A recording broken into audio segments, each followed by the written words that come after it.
রাজ্যে অবৈধভাবে বেড়ে চলছে বাংলাদেশি নাগরিকদের আগমন। বুধবার ফের গোপন খবরের ভিত্তিতে রাজধানীর চন্দ্রপুর আইএসবিটি থেকে ৩ বাংলাদেশি নাগরিককে আটক করে পূর্ব আগরতলা থানার পুলিশ। তাদের মধ্যে একজন মহিলাও আছেন। তাদের কাছ থেকে ভারতীয় টাকা, বাংলাদেশি নগদ এবং মোবাইল ফোন উদ্ধার হয়। আগরতলা থেকে তাদের বহিরাজ্যে যাওয়ার পরিকল্পনা ছিল বলে জানান ওসি সঞ্জিত সেন। অ্যাকচুয়ালি গতকালকে বিকাল ৩টা নাগাদ আমাদের থানার সাব ইন্সপেক্টর দিলীপ দাস মোবাইলে ছিল। তখনই একটা ইনফরমেশান আসে যে চন্দ্রপুর আইএসবিটিতে ৩ জন লোক সন্দেহভাজন ঘোরাফেরা করছে। তো তাদের থেকে সন্দেহ হওয়াতে আমাদের ফোন করে সাথে সাথে আমরা পুলিশ অফিসার ওখানে পাঠাই।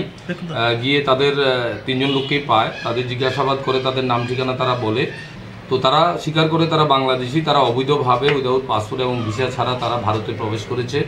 তারা সোনামুড়া কুমিল্লা বর্ডার এবং সোনামুড়া দিয়ে তারা প্রাইমারি ইন্টারভিউশন যেটা বলেছে ওই দিক দিয়ে তারা দালাল মারফত তারা এই দিক দিয়ে ক্রস করেছে। তাদের ওখান থেকে আগরতলা রেল স্টেশনের বাইরে একটা গাড়ি দিয়ে নামিয়ে দিয়ে যায়। তখন তারা স্টেশনে যায়, গিয়ে তারা ট্রেন পায়নি, ট্রেন নেই আর গতকালকে। তখন তারা একটা অটো করে তারা চন্দ্রপুর আইএসবিটিতে চলে এসছে। কেউ বলেছে এখানে বাসে বাইরে যেতে পারবে। তখনই তাদের সন্দেহ হওয়াতে আমাদের কাছে খবর আসে। তো আমরা তাদের থানাতে নিয়ে আসি। তাদের এগেইনস্টে একটা কেস হয়েছে এবং তাদের কাছে তল্লাশি করার পর একটি মোবাইল, ভারতীয় টাকা ৩,৩০০ টাকা এবং বাংলাদেশি টাকা ১,২৬০ টাকা তাদের কাছ থেকে সিজ করা হয়।